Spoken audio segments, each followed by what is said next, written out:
Okay, let's start. So welcome to PMC Explore session. We are happy to see you on this session dedicated to product management and product planning. So it's really important and really challenging topic for everybody who is working with the products, how to manage the product and how to plan the roadmap and all the activities appropriately to deliver the value to the end users. And we are happy to see today our guest, Steve Johnson, who has been working in pragmatic marketing for 15 years and then started under 10 consulting company to help teams implement the best practices of product management using the QuartzOpen framework. So welcome, Steve. And I'm really excited to hear your story. No, I just said thank you. Keep going. You're doing great. Yeah, I'm really excited to hear. And yeah, I encourage all the other people to ask questions. So we will have a dedicated section, dedicated slide within our presentation for discussion. So please don't hesitate, post your questions into the chat, and we will cover them for sure during the presentation. Let's keep it like an active discussion because I imagine there are a lot of relevant topics that we have to discuss, and it will be very valuable for us to do that. So. Okay. Well, thanks for having me here. I have found in my career that product planning is chaotic, and I want to talk about that and some solutions to that problem as we go forward. A little bit about my background. I majored in marketing and minored in computer science back in university. And my first job out of college, I was a developer. And a couple of years in, my boss did the kindest thing. He referred me to a buddy of his who was hiring sales engineers. And I'd never even heard of that job before. A sales engineer, two people go on a sales call. One of them has technical knowledge, one of them has business knowledge, and that sales team, the sales engineer is the product expert. And so I did sales engineering for a couple of years and then moved into sales and became the top salesperson for this product. And my boss said, what have you done? Why are you selling so much? And I said, well, first of all, I used the product myself back in the day, but also I've built a playbook. Here's my presentation and here's my interview sheets and, here's all of my information in one place. And he said, well, whatever it is you're doing, keep doing it. And could you train the other sales guys? And so we had a Saturday get together and I went through the playbook with all the team, and suddenly my office is outselling the rest of the offices. And I get a call from the VP of sales who says, dude, I don't know what you did in Virginia, but would you come do it to the rest of the country? So off I go on a trip. And I trained, Chicago and Dallas and, all across the country, and ended up in Los Angeles, which was our corporate headquarters. And while I was teaching, somebody came in and said, who are you? And I said, well, I don't know. Who are you? And he said he was the VP of marketing. And he said, and I said, well, I'm just a sales guy, teaching how to sell this product using a sales playbook. And he said, well, that's really the product manager's job. And the product manager was standing next to me and he went, oh, really? I mean, he had no idea. So the VP of marketing hired me to be a product manager, what we would now call actually a product marketing manager. And I'll drill down on that a little bit while we're together. And after that, it was a fairly traditional career. I was a kind of a sales-oriented product manager for a while. And then I moved to a new position where I was more of a technical product manager, and then moved to a third role where I was a director and was really more focused on strategy, and ultimately became VP of marketing for a software company here in Virginia, just outside Washington, DC. And then a buddy of mine started Pragmatic Marketing.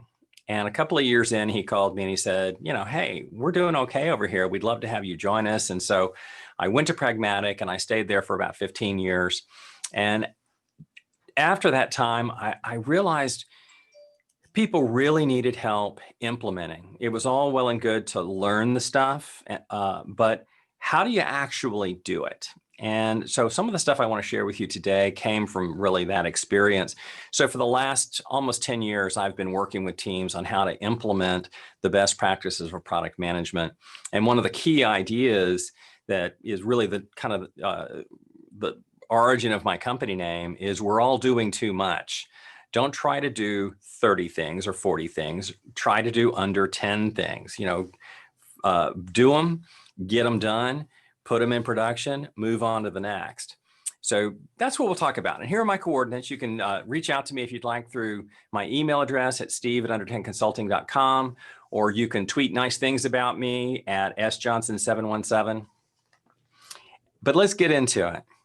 In a survey this year, 47% of product managers indicated that process was the biggest challenge for their company.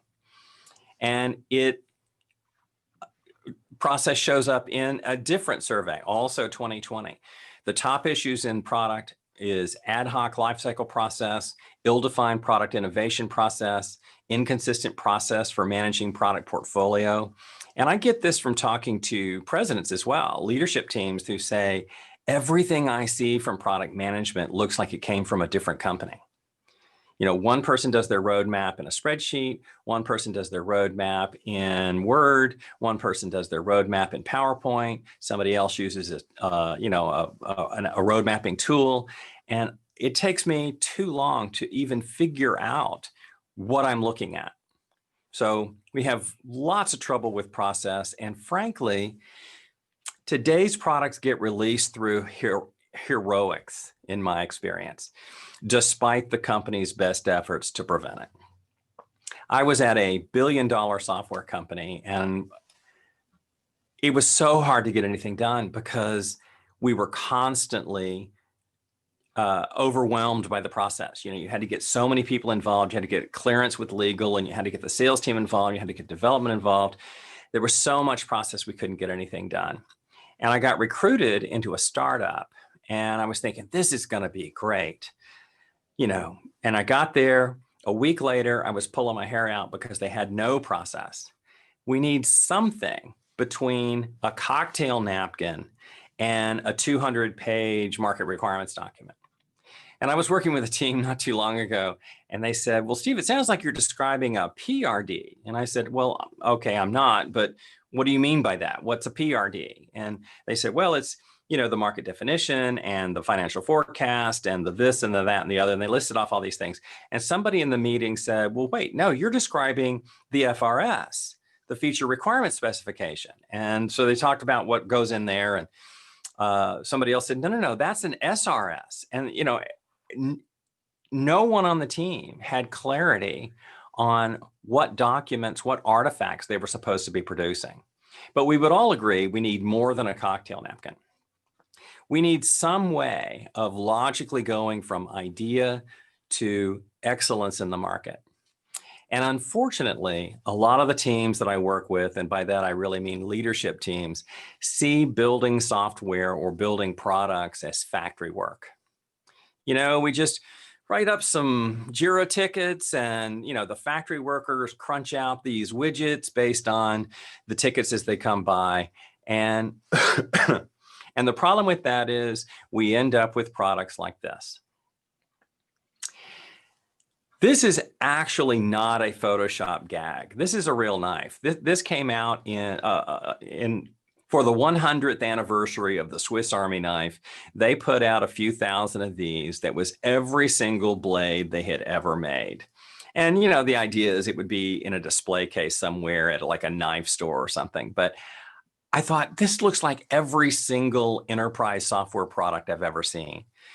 Somebody says, well, couldn't we add this feature? Couldn't we add this feature? Couldn't we add this feature? And before you know it, you've got something that's completely unusable. I mean, even though this has a knife on it, you couldn't actually use it as a knife. I mean, it's got a corkscrew, it's got fingernail clippers, it's got a magnifying glass, but you couldn't actually use any of those.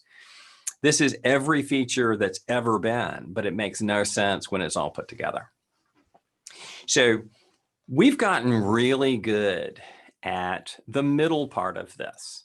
We discover ideas, we describe those ideas and create solutions, we deliver them to market, and the industry's gotten particularly good at describing and creating. We've got design thinking, we've got story mapping, we've got SAFe, we've got Scrum, we've got LESS, we've got Mob.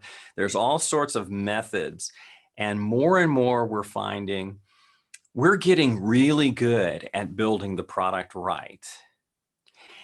And yet many teams are now realizing they're not building the right product. So we need to look beyond the technical bits of product management and get really into how do we discover new ideas and how do we deliver them to market? How do we formalize our launch planning and our release planning? And and Cooper and Edgett wrote a few years ago, simply having a formal process is itself a best practice. And if you can't describe what you're doing as a process, you don't know what you're doing. This was said by Edward Stimming, who was a quality expert. That was kind of an interesting story in itself. He tried to get American car manufacturers to embrace quality methods, like Kanban, and they weren't listening to him at all. So he got recruited into Japan and helped them completely rethink the way they did manufacturing. And suddenly Japan became known for high quality. And then Detroit contacted Demings and brought him back as the Japanese expert on quality. But he'd been trying to get Detroit to listen to him, 20 years previous. But in the end of the day, if your process isn't achieving its desired outcomes, then it's time to change your process. And that's what we're going to talk about after we have a quick poll. Anna, do you have that queued up? Yeah, sure. Just a sec.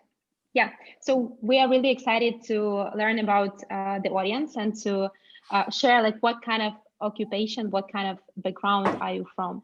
So please share, and we will share the insights whom we have here on the call.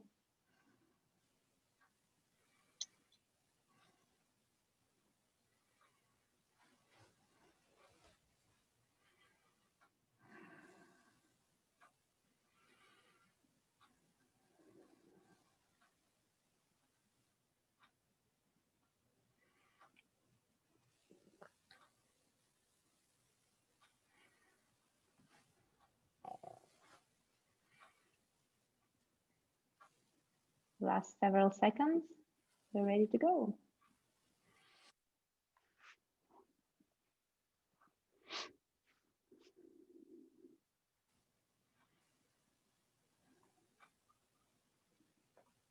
Okay.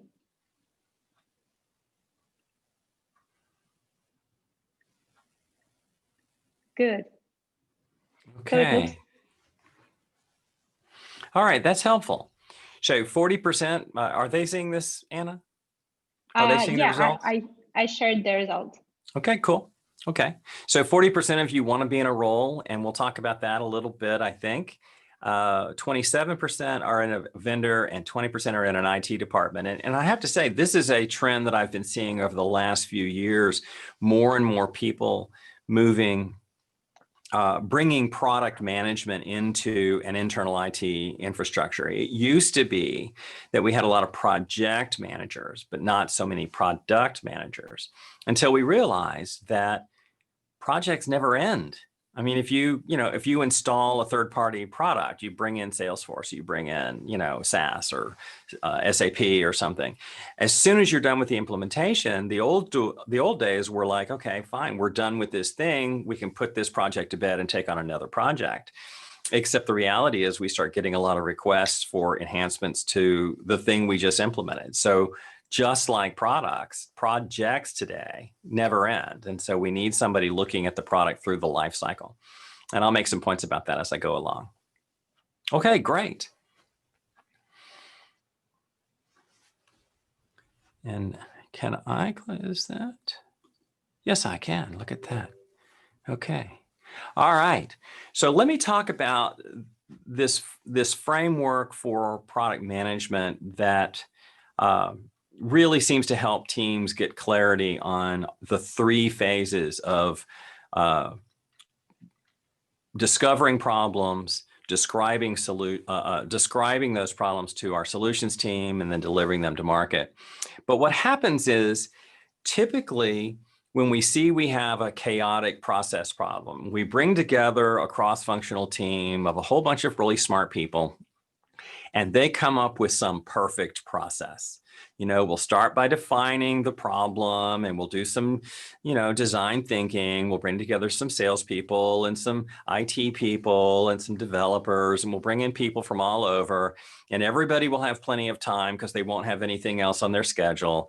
And we'll have perfect information because we'll have all this great market research.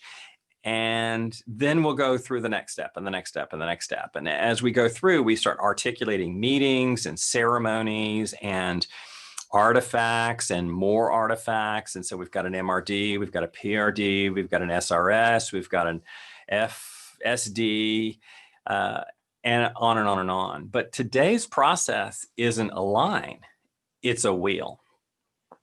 And as much as anything, this is what we learned from Lean Startup, that we need to build and then get it into the market and measure how it's doing and learn from that and use that to inform our next building. But the problem is that mindset is too focused on build. There's more to the product than that. There's actually 3 phases of planning, what I call discover, describe, and deliver. With discover, you're looking for problems to solve. And it's not so much that you're waiting for the phone to ring. It's not like a customer calls you up and says, I was thinking the other day I had this problem that I really wish you'd solve. I mean, you really have to go out and be in front of them to discover problems. And I had a scenario a few years ago. I was volunteering at a nonprofit, and they asked me to help them with their computers. And I did, whatever they asked. I reconfigured some stuff and I installed some software, and, I checked their network, and I did a bunch of things. And they were like, okay, hey, thanks for doing that. And then I was waiting for my buddy, and I was just sitting around waiting.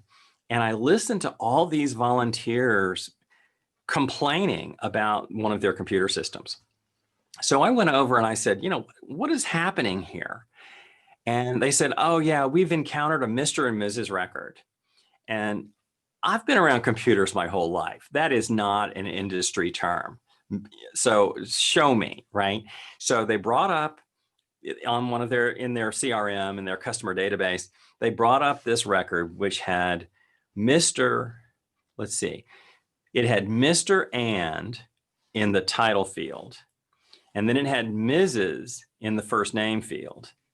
And then it had first name, last name in the last name field.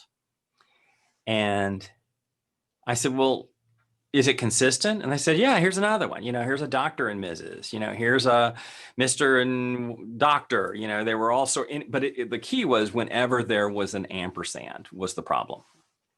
So I thought, well, I could fix this globally. I could export everything into a CSV, fix the ampersand problem, re-import everything. And then I thought, well, that's exactly what the last volunteer did. He corrupted their database and then left town. So I'm not going to do that. So I wrote a macro that would do a whole bunch of tab, cut, paste stuff. And I said, okay, bring up one of those records and hit this button. And it ran the Apple script and it moved everything where it needed to be. And they went, holy moly, that's incredible. I'm like, bring up another one, and they're like, will it work with Dr. and Mrs.? And I'm like, well, sure, let's bring one up. Let's try. And they were laughing like crazy because it was so annoying. It was like apparently 20% of the database was broken like this. And it was terribly irritating. They were having to manually correct it. And, they're all showing it to each other. And it was really quite funny. But I discovered that. I didn't hear it. They didn't say, hey, could you fix our database problem? And I asked them, why did you not tell me about that? And and the one I was talking to said, well, because computers are terrible. I mean, it never occurred to me that it could be fixed. It's just computers are hard to use. And that's, this is one of the things that's hard to use. We can't rely on our traditional forms of learning from the market. We have to have face-to-face or Zoom to Zoom engagement with real people who use our products in order to discover the problems they really need solved, not just the problems they're aware of. Then we describe what we've seen to our developers. We tell them about personas and we tell them about their problems. And a well-written story is about a problem, not about a feature. So if you're writing stories that say, you know, as a user, I want this feature so that I have this feature I want, then you're doing it wrong. You need to be talking about this persona has this problem and leave the feature up to the developers. Product managers are experts in problems. Developers are experts in solutions. And while development is off building their thing, it's time for us to get ready to take it to market. So they're off building and we need to prepare to launch. That means working with marketing or working with sales, or, you know, if you're an IT shop, working on a launch means we've got to update the intranet. We've got to update the people who were going to use this thing. We're going to have to do some training. There are any number of things that we have to do to get the company ready to embrace this new technology. And at the core of all of that is continuous learning. You go out and you discover a problem, you've done some learning, development says, hey, I think we are going to build a feature that looks like this. You go back to the market and say, well, you know, here's what we're thinking about building. Let me describe it to you. Does that seem like it's going to solve your problem? And they go, oh yeah, totally. And then as you prepare to deliver, you talk to a couple of people and say, hey, we're going to build this thing and this is how we're going to talk about it. Does that resonate with you? And we're continuously learning. Furthermore, in between each of those steps, we have an entirely different job at the execution layer. So first we discovered some problems. Now we need to get the leadership to commit to solving those problems. So there's a product management role in driving the business deliverables. Then we sit down with development and we describe the problem and they come back and say, all right, we're ready to start creating, and the product manager is there to drive the technical deliverables. Then we start getting ready to deliver and we work with marketing and we have to drive the marketing deliverables or the sales deliverables or the organizational enablement deliverables. And all of that is grounded in continuous learning from the market. So learning is at the core of product management. Always be learning. So this is the QuartzOpen framework. And I've worked with a team of like-minded product management experts to build out a website called probably called QuartzOpen.com. Pretty sure that's right. To provide more information about this framework, as well as many of the artifacts necessary for using this framework. So there's 2 or 3 or 10 different artifacts in each of those hexagons. And those are available on our website for free. The thing is, you almost never begin at the beginning. I have had a couple of instances in my life where someone discovered a problem and said, you know, can we flesh this thing out and make a commitment to it? So I have a couple of times been at the beginning, but usually I come in somewhere in the middle. You know, we've discovered a problem, we've committed to solve it.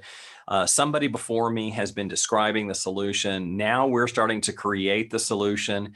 And I have to jump in and try and figure out what's going on. And there's also been at least one time where I was hired well after the creation was well on its way. And they're like, we need you to launch this product into the market. So sometimes you begin at discover, sometimes you begin at deliver, sometimes you begin at describe. And that's, I think, another nice thing about the circular metaphor here is you're constantly just going round and round and round. Not only that, you may be doing multiples of these at a time. That I have a friend who is a business development person, and that's not the business development that is sales. It's the business development that is looking at new markets and new products to offer. And they're doing multiple discovery, commit, learn cycles simultaneously. You know, they found a new market they want to learn more about, or they found a new product they want to build. And so they're working on multiple things in a more business planning role. And meanwhile, they've got a number of things being built, you know, version 2 of our software, or, you know, the MVP of our software. So they've got multiple describe, create, learn cycles going, and multiple deliver, connect, learn cycles going. And as we grow larger, obviously, we need more people to do this work. So our focus with the QuartzOpen framework is primarily the product management artifacts and activities. And hanging off of that are any number of methodologies, as I described earlier. You know, just design thinking has a lot to do with describing what problem it is we're trying to solve. And story mapping is breaking that down into very logical steps, that first I do this, and then I do this, and then I do this. And then Scrum and Less and Mob and Safe are all focused on the create effort. And likewise, there are probably sales methods for connecting with the market. There are launch methods for preparing for delivery. So there are a lot of single application or a single methodology that needs to hang off a larger product lifecycle methodology. But I want to come back to this discovery thing. Direct customer feedback is the source of the best product and feature ideas. In a survey taken again this year, direct customer feedback, #1 source of good ideas. #2 was, to me, kind of interesting, team brainstorming. Working with development and engineering and other IT folks and other product managers or product marketing managers, and brainstorming problems in the market as well as capabilities in our technology. Those two, direct customer feedback and team brainstorming, represent the best sources of great ideas. And what doesn't generate great ideas is the sales team, the executive team, and the generic, hey, everybody got an idea, poke it into the intranet.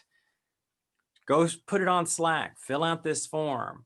The outsourcing tools routinely fail. And I think the challenge here is as simple as the sales team's not talking to the right people. I love salespeople. I used to be a salesperson. But salespeople are talking to prospects who are trying to buy what we have now. And they will come back and say, you know, I talked to a guy. Well, that is not a statistically valid sample. Talk to a guy. And salespeople remember the guy they're talking to today and the guy they talked to yesterday, and that's about it. And the executive team is completely distanced from the market. They remember how it was when they used to be in that role, but it's been years since they've really engaged with a customer without trying to sell them something or trying to get them to invest in the company. And then crowdsourcing tools, which you would think would be strong, just routinely get bad results. And I had a funny one. The president of my company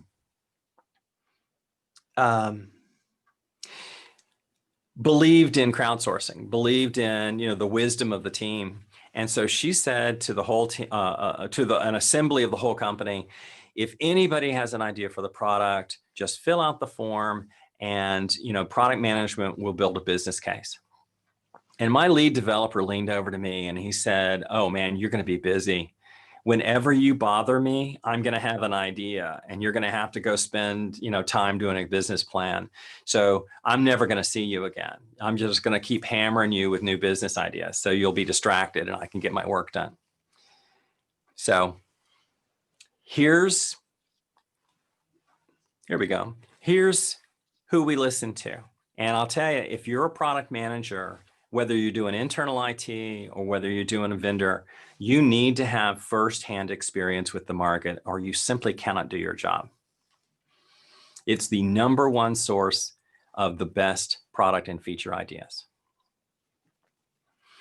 Well, I've said a lot. Let me take a pause here for questions. Anna, anything come in?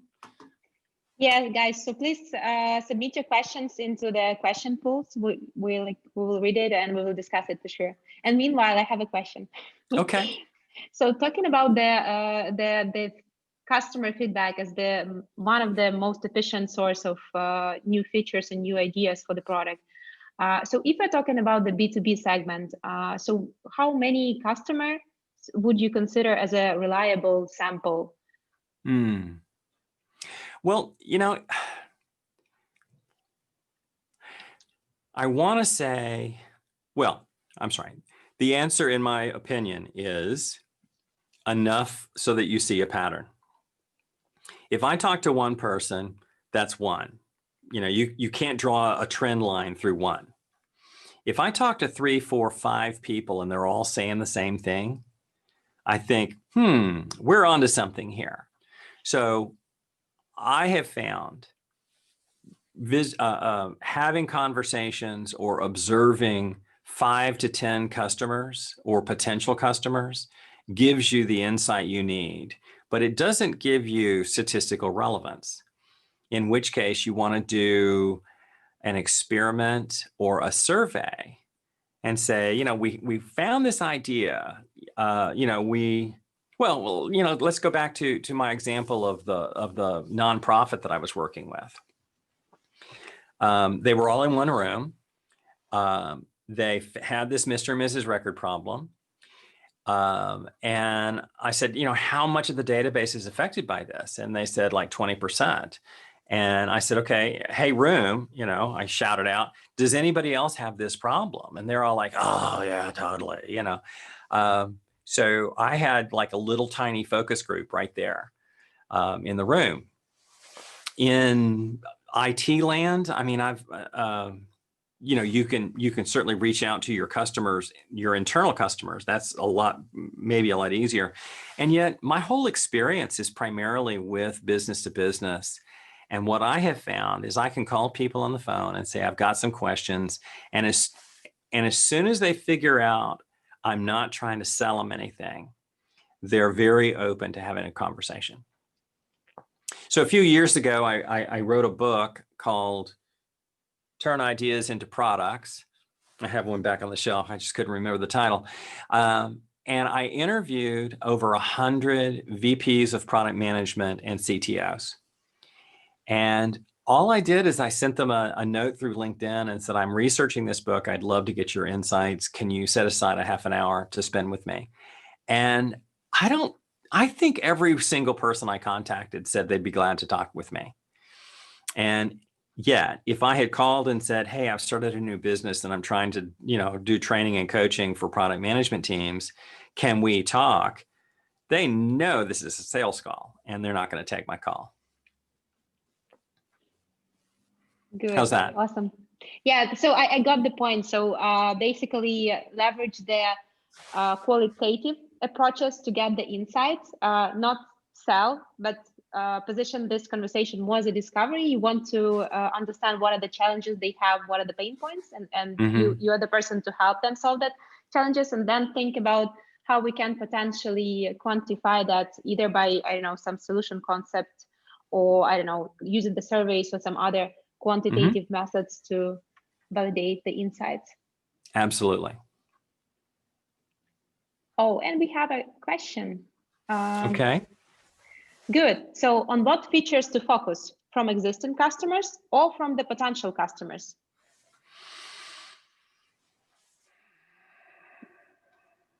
And these potential customers, we may potentially acquire that segment if we build that feature. So it sounds like a sales question. That's where I was prepared to respond to that until I saw the last bit of that. Let me say, well, in my career, I have never had a circumstance where someone actually bought the product after threatening to buy the product if I only built a feature.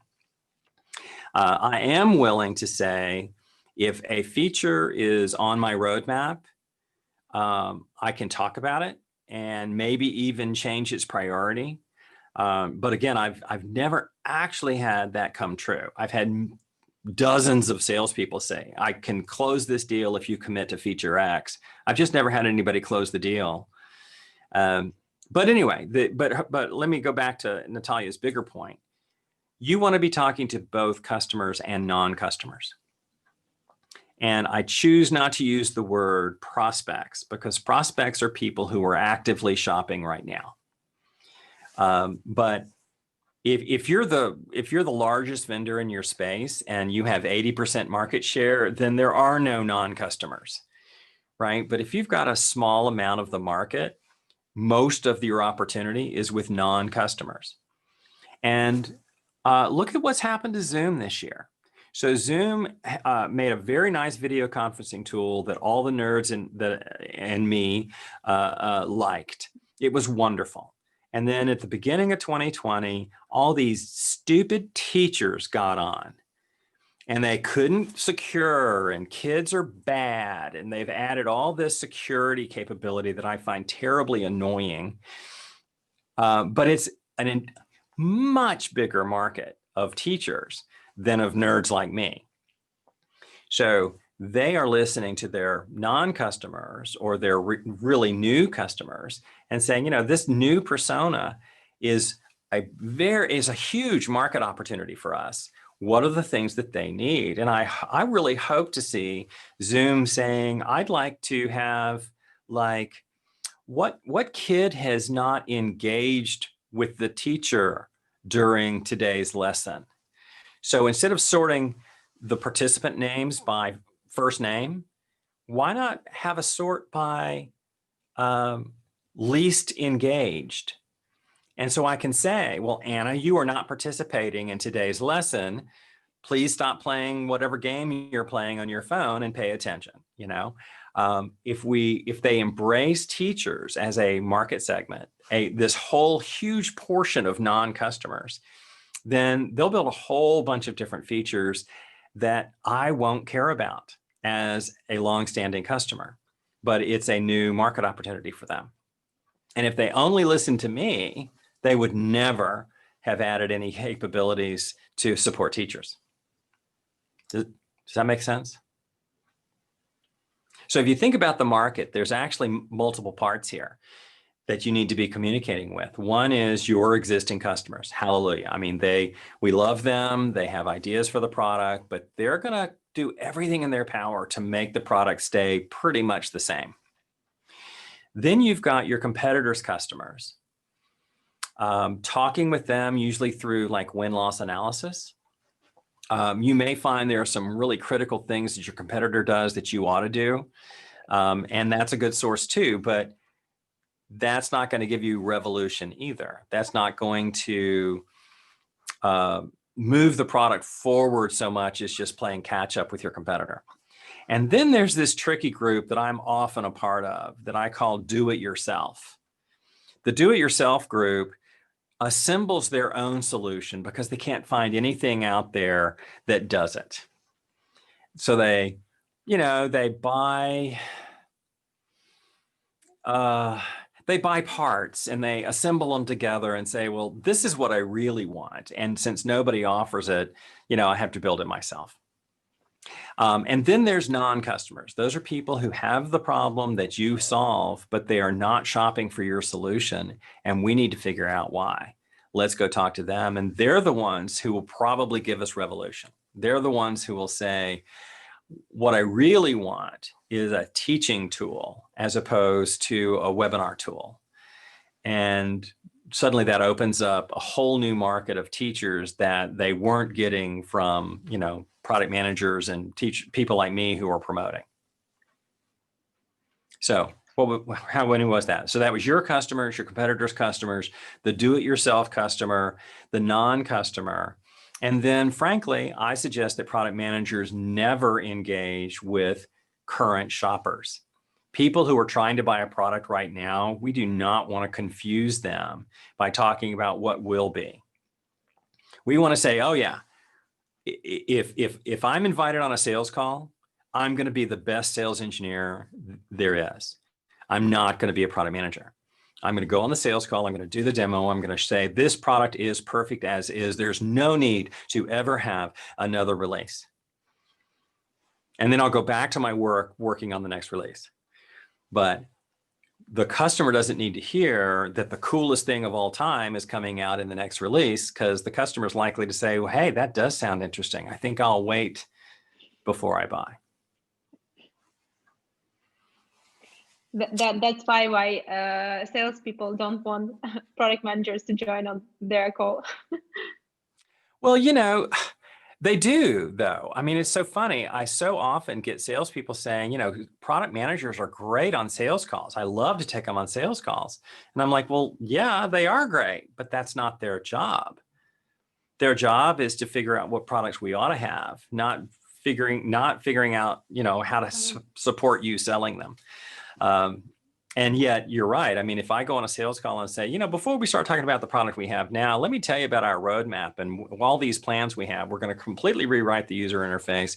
We're going to move to a whole new architecture. All the stuff that's there now will be gone in the next release. And, you know, the sales guy's like, ixnay, you know, quiet, shh, don't be saying these things because I'm trying to close this deal before the end of the year. Okay, well, let's move on. But if you guys have more questions, feel free to pop them in the Q&A. So here's my recommendation. Here's my fundamental belief. Your company is unique. There is no other company like it. You have unique people, you have unique products, you have unique capabilities. You are different. You are unique. So instead of saying one process from anybody will solve everybody's problem, you need to design your own process. Serious Decisions reported a few years ago that high growth organizations are twice as likely to have and use standard deliverables. But what are yours? So here's a tool that is included in the handout that I've sent to you, Anna. But here's a tool to help you profile your process. So here's a really simple implementation of it. Suppose I was building a startup and I said, you know, I want to be pretty methodical about building a minimal process. But I'm going to start with doing customer interviews. You know, let's do some customer interviews. Let's get some customer requests. Let's listen to the sales team about what some of the things they're hearing. And we'll use that for our discovery. And from that, we'll build a one-page business canvas, you know, a lean product canvas or a business model canvas, but a one-pager that says what this thing is. And then as we look at those customer interviews and those requests that we're getting, we'll build a story backlog of here are the problems that we want to solve, and maybe a problem backlog is a better way of saying that. And then our development team will use some creation method. You know, I'm partial to Kanban. They're probably doing Scrum, which I'm delighted with. And then I need to get ready to go to market. And I'll probably need a positioning document. And to be honest with you, I think I'd also really want a launch plan of some kind. And then in that process, we'll build a sales playbook. You know, I love playbooks. I think they're great. And that's a pretty simple process. And the thing is, we're probably doing all these things today. We're just not thinking of it that way. We're relying on individual heroics. You know, one person saying, you know what, if the sales guys are going to sell this, we better put together a playbook. And everybody goes, oh, well, why don't you work on that on the weekend? So that's a pretty minimal process. However, I worked recently with, and so here's how you build your own. Write down everything you do. We do some customer discovery, we do some stories, we do some prototyping, some features, some demos, oh, wow, we do a lot. Write down everything you do and then put it in this framework and say, well, where does it apply? This thing, is it part of discovery? Is it part of committing? Is it part of describing? And then from there, you can build your playbook. So you've got, your template. Here's the one I showed you before with a really minimal process, but more realistically, you're probably going to have something like this, which is hugely overwhelming the second you see it. It's like, oh my gosh. But there's 3 or 4 or 5 things in each of those areas, which is probably right. And look at some of these. We're going to do customer discovery. We're going to define the problem. We'll have to do some form of opportunity scoring or prioritization and put it into a business or a product canvas. Then we'll have to do some market validation. Maybe we need to do a financial model for, I don't know, 18 to 36 months. We'll clarify what success criteria are, or maybe, do some OKRs. We'll maybe do a business case. We'll brief the executive team and get their go-ahead, and so forth, right? And I'll leave you to read the rest of those at some point. And each of those is an artifact or an activity that you're probably doing today, but you don't have it structured in this way. And ultimately, I think I couldn't show this in a circle. I think these are the key things we need to deliver. We start by, and this is the method I use in my workshops and coaching, is we start by choosing an initiative and looking at a number of things that we might consider, and then do what's called opportunity scoring. And based on those profiles, we identify some markets we want to go interview. And from there, we do a vision canvas for each of our product ideas. We develop our personas and understand their problems to be solved. We build stories, we do a roadmap, we do a backlog, and then we create with, I use Kanban for release planning. I monitor the Scrum project status. I formally accept stories, and I mean formally. It's kind of wild. I mean, they have to come to me and say, okay, I'm done with this. And I say, show me. Check, right? And guess what? I use all that same technique I learned for working with development to work with marketing in the delivery phase. We do the same Kanban queuing for launch planning. We do similar launch statusing. We do similar launch task acceptance, check, check, check, check. And then ultimately build a sales playbook. We do marketing campaigns, perhaps, and generally that's product marketing working with marketing to create marketing campaigns. And then I am a strong believer in win-loss analysis, which is getting feedback directly from the buyer about why they chose your product or didn't. And the truth of the matter is they won't tell your salespeople because they know the salesperson is going to try and use that as a way of reviving the deal. A few years ago, I switched from Verizon to AT&T, or from AT&T to Verizon. I forget who I switched to and from as my internet provider. And I got a call afterwards and they said, hey, can you tell us why you left? And I knew what they were doing. They're like, hey, if you come back, we'll give you a special. And I said, I no longer use the internet. Which of course is a lie, but they couldn't respond to that. They're like, well, what if we gave you the internet for free? I'm like, no, I'm off the grid. I'm like John Connor in the Terminator movies. I'm just not using the internet anymore. And they were so befuddled, they went away. But typically what the customer says to the sales guy is a lie to make the sales guy stop selling. But even for internal IT, if you're a departmental team, when you wouldn't do win-loss analysis, but you would do some form of market feedback, some form of retrospective that says, all right, so how's this going? What changes should we make the next time through? Because guess what? We're going to start it all over again, right? Anna, you've got another poll, don't you? Yeah, just a sec. So we would like to gather your feedback, how you like the session so far. So please take a moment and answer the poll question. We appreciate the feedback. And meanwhile, we are open for new questions. So yeah, don't hesitate to ask in the Q&A.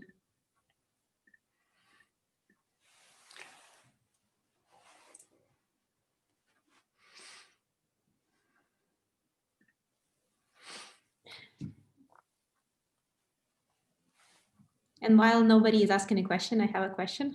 Okay. So how would you organize the product discovery process while still delivering some product features for the existing customers? Should it be like a separate team, or should it be like the one team managing all this stuff? How would you envision that? Well, you know, I'm going to talk about that a little bit in the next short section. Awesome. So that's because I actually think there's 3 different product management roles that are focused on different things.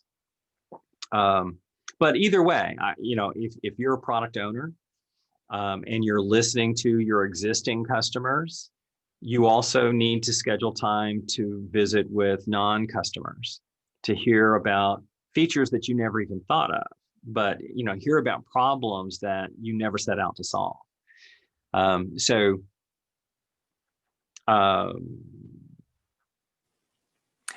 yeah, and I'll say more about that in the next section.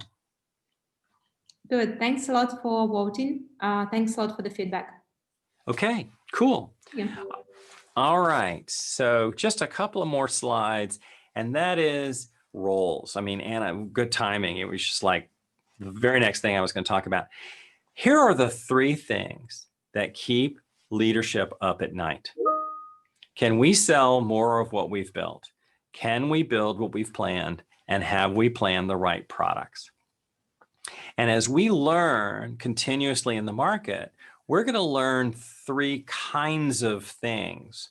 We're going to learn about more things that affect the business that we are running. We're going to learn things that affect the product that we are building. And we're going to learn more about the market and the products that we are delivering. Or said differently, discovery and commit are really about, are we planning the right products? Let's go out and discover new problems to solve and get leadership to commit to them. And then in the describe and create, the learning that we're doing is ensuring that we're building what we've planned. And then as we connect with the market, we learn about friction that will allow us to sell more of what we've built. So in a way, the blue stuff is about the future. The tan or brown stuff is about what's next. And the purple stuff or the maroon stuff is about what we've already built. So it's almost like in your roadmap, you've got now, next, and later. Those are the 3 parts. And so what I typically see is one person in a team who's got a strategic role, a senior product manager, sometimes a portfolio manager, maybe a director of product, or even a VP of product.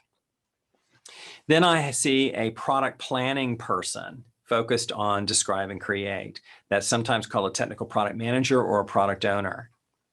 And then I see a 3rd role focused on what I call product growth. We've got this product in the market. How do we sell more of it? How do we grow it? Well, we reduce the friction of selling.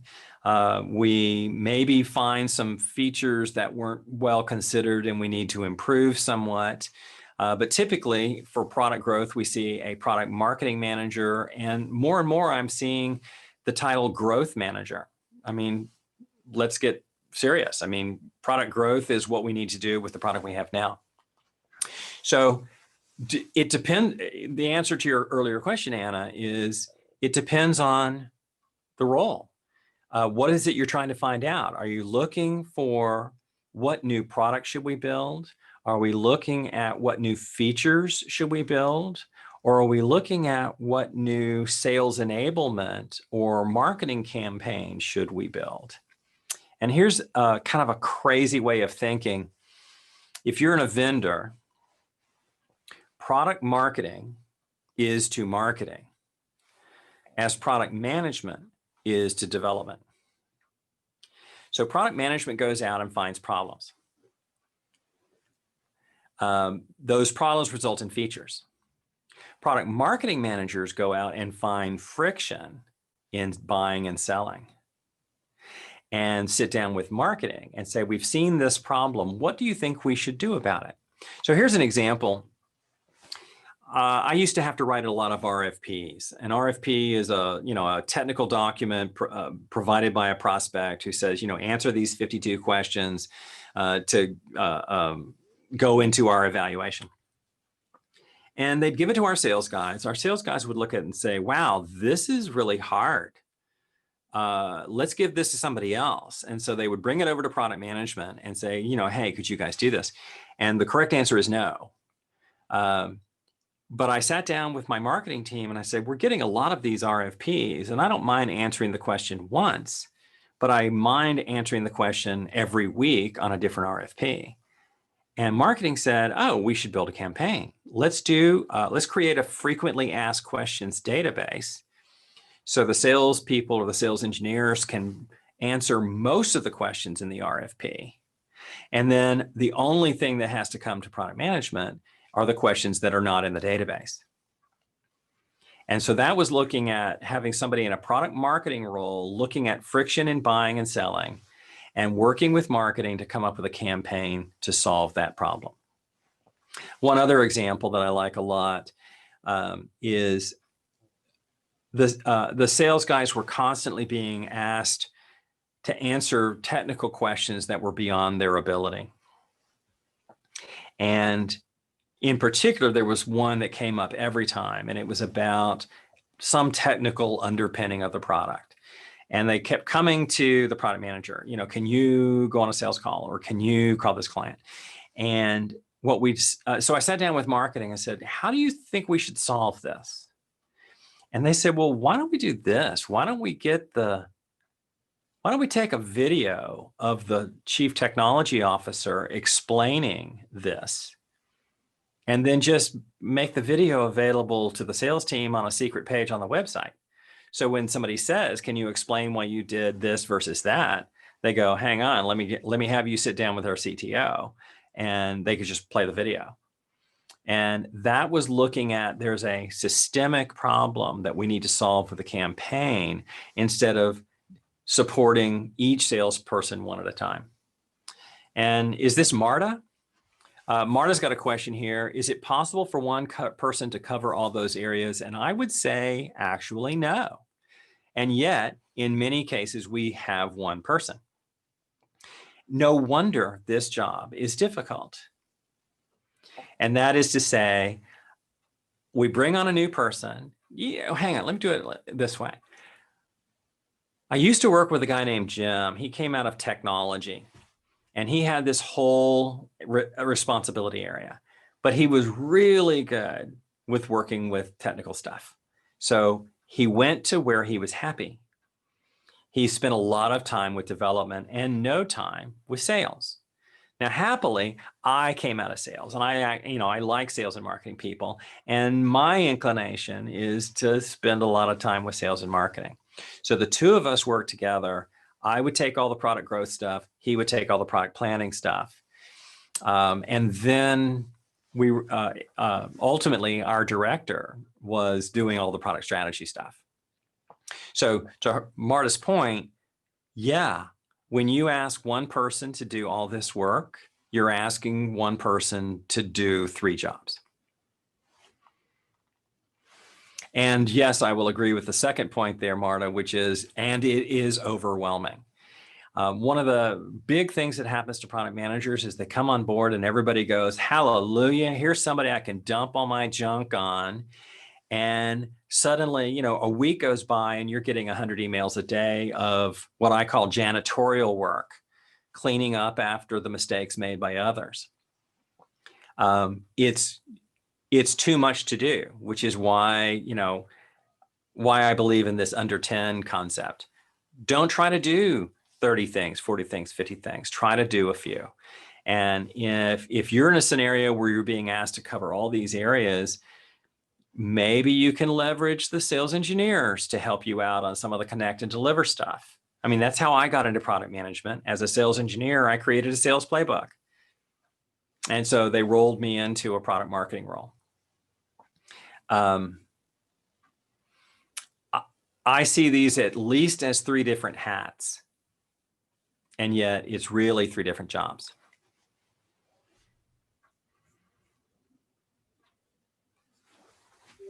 Okay. So if we've got these three roles, if we've got these three hats, if we have somebody focused on these three phases, then we can plan the right products, we can build what we've planned, we can sell what we've built. And ultimately, our goal is to turn good ideas into successful products systematically. And my favorite word in that entire sentence is systematically. So many organizations I work with today have an ad hoc process.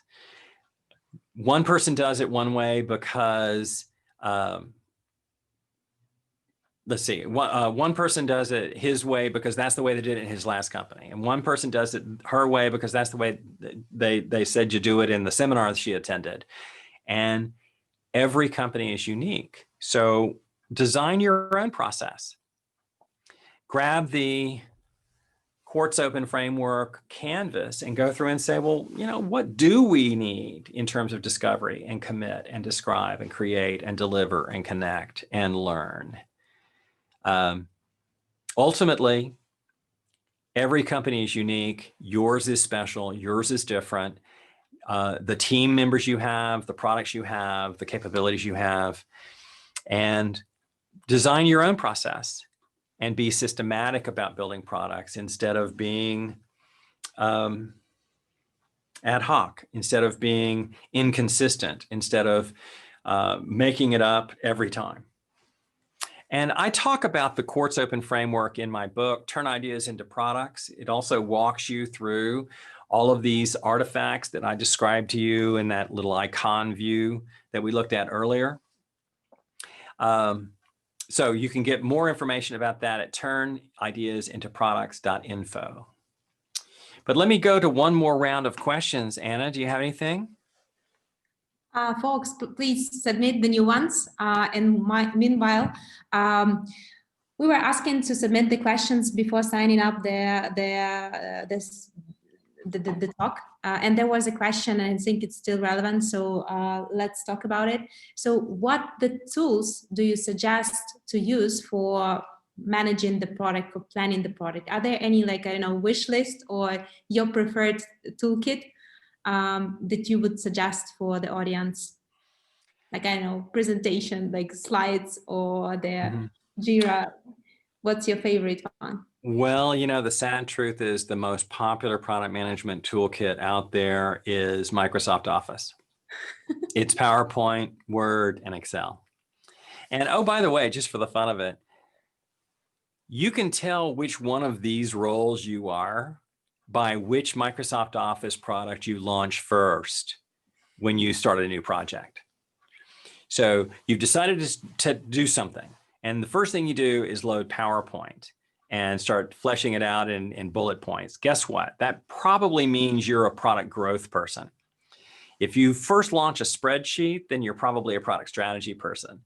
If you launch Word or type lots of words in Jira, you're a product planning person. I think the reality is that Jira is universal.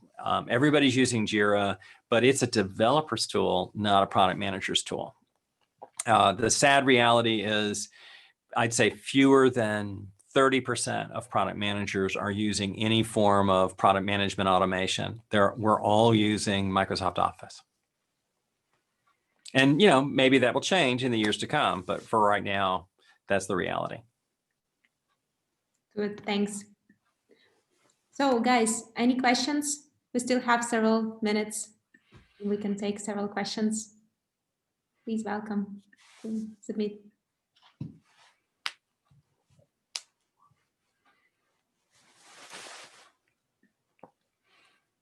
Well, let's see. I've got a question that sometimes comes up.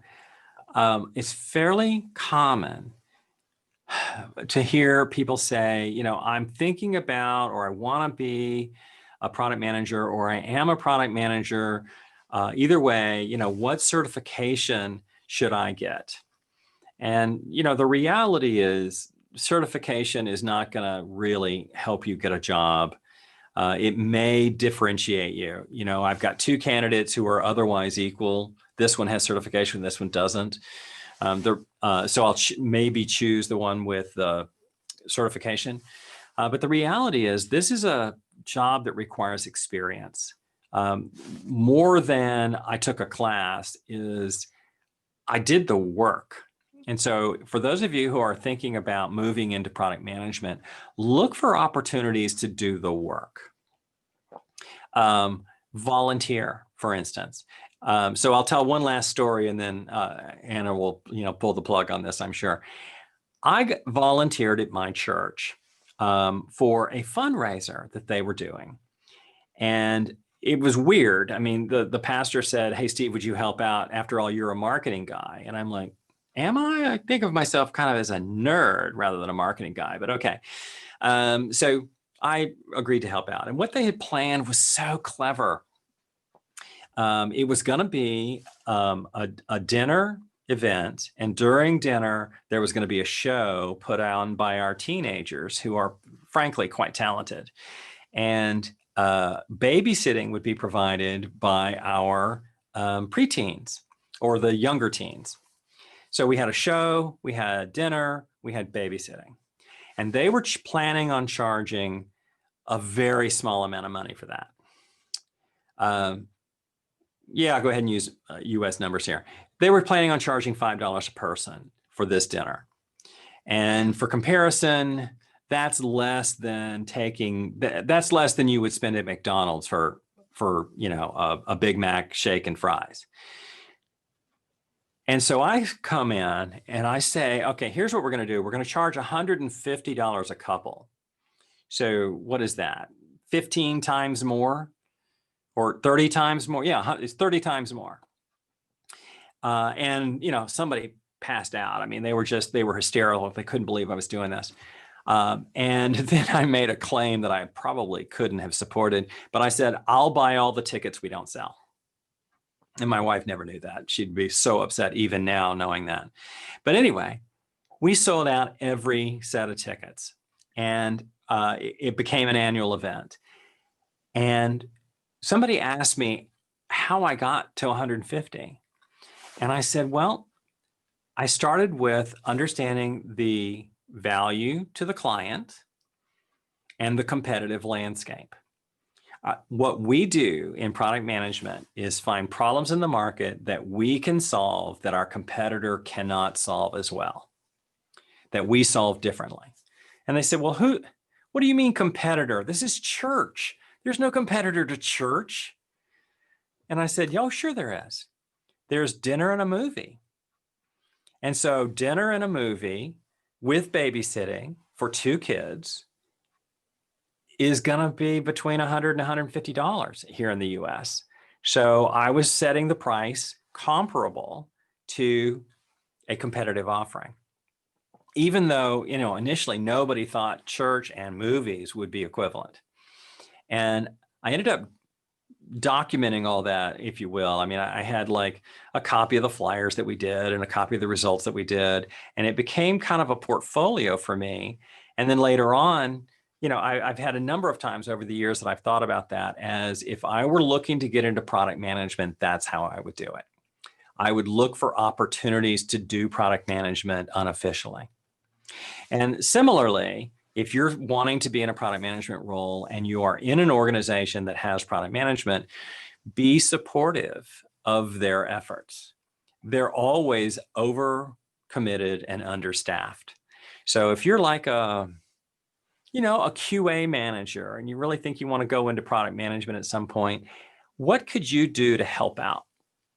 And, go back to my original story. As a sales engineer, I put together a sales playbook, and it got the attention of my leadership. Because here's the final truth, at least here in the US, it's really hard to move into a product management job from outside the company. You're either a product manager who moves to a new company, or you need to be a QA manager or a sales engineer or whatever and move to a new company and then work to be promoted to product management within. It's really hard to change companies and titles in the same move, at least that's my experience. It's also true for our market as well. Okay. And we have another question from Marta. How to become more structured as we need to work with so many deliverables, sources, people, easy to get lost, especially for young specialists. I see the pain. I'm sorry. My first reaction was read my book, which would be a terrible thing to say. Well, yeah, I mean, that's really the goal. Structure is really the goal of this foundation. This says, let's figure it out. And maybe that means you need to engage in things like this meeting to understand what each of these things are. Or certainly there's lots of good reading to be had. I mean, there's Melissa Perry's Escaping the Build Trap. There's Marty Kagan's book called Inspired. There's another one that's less well known, but I like very much, particularly if you're in the world of needing to validate ideas. And that's, I'm pretty sure I've got this right, Alberto Savoia has a book called The Right IT. All three are excellent primers on how to do this thing called product management. So this QuartzOpen framework canvas is designed to help you become more structured. What are the things that your leadership say you have to have before they'll give you a go, no go? What are the things that your developers say they have to have before they can begin working? What are the things that your sales and marketing people or your customer success people say they have to have before they can be successful? That will help you populate this. And if you're a junior person or a younger product manager, that's where you need to reach out to mentors, either within the company or through communities like Product Camps or PMC. Okay, thanks. I think we are almost out of time. Thanks a lot for spending additional minutes with us. So yes, Steve, thanks a lot for sharing all your insights and practical experience, how to organize product planning. It's a challenge, yeah, but we will try to use your framework to make it more streamlined and more value-driven. And folks, thanks a lot for joining tonight. So stay tuned. Marta said that we will have additional sessions this year, so we'll get in touch. All right. Thank you all for having me today. Have a great rest of the day or evening. Thank you.